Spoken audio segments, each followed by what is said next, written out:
The night the invisible thief almost got caught was the night the entire village realized their greatest fear was not a spirit, but one of their own. In the quiet village of Umoji, where the red soil held memories of every footstep, and the nights carried whispers through mud walls, something strange had been happening for months. Things were disappearing. Not just disappearing, vanishing without a trace. A pot of soup left on the fire would be gone without a trace.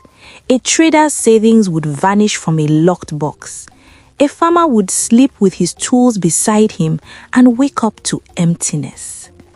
There were no broken doors, no footprints, no signs of struggle, just silence and loss.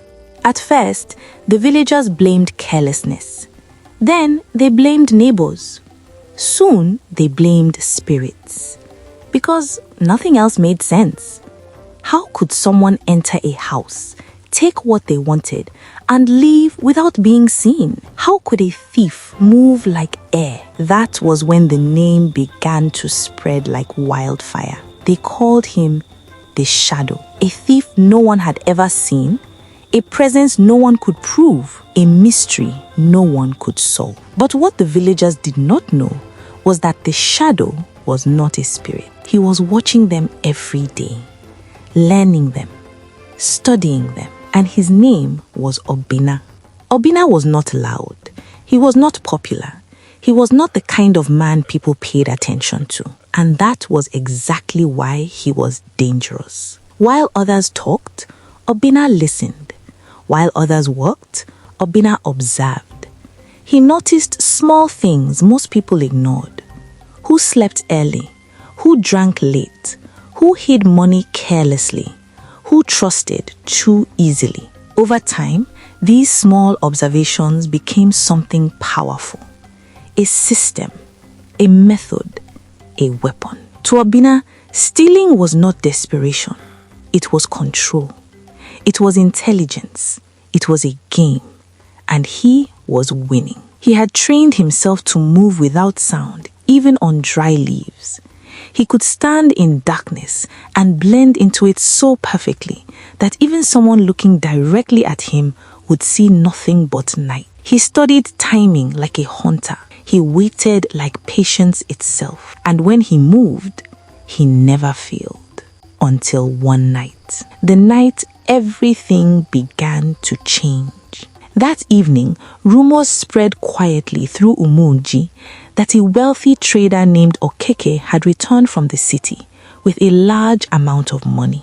Obinna heard it, and immediately his mind began to work. He had already studied Okeke's house for weeks. He knew the routine. The man drank heavily at night, the wife slept early, the compound was predictable, too predictable. That made it easy. Or so it seemed. That night, the village was quiet, too quiet. But Obinna ignored that feeling because confidence had become his greatest strength and his biggest weakness. He moved under the cover of darkness, his feet silent, his breathing controlled. He entered the compound smoothly. Everything was going according to plan until something unexpected happened. Okeke woke up. This had never happened before. The pattern was broken. For the first time, Obinna felt something he had not felt in years. Uncertainty. He froze in the darkness as the man stepped outside. One wrong movement would expose him. One mistake would end everything. Time slowed down. Even the air felt heavy. But luck was still on his side. Okeke returned inside. The danger passed, but something else followed. A feeling, a warning, as if the night itself was telling Obinna to leave. But he didn't, because he believed something dangerous. He believed he could not fail. He moved again, carefully, quietly. But that small moment of hesitation had already changed everything. Because what Obinna did not know was that he was no longer the only one observing. The village had started to notice patterns too. And somewhere in the darkness, someone had begun to suspect that the shadow was not invisible, just careful. And that meant one thing: he could be caught. That night, Obinna left the compound without taking anything. For the first time in years, the shadow walked away empty-handed.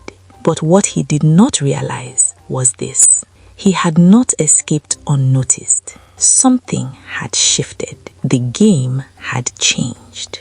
And the village was about to fight back.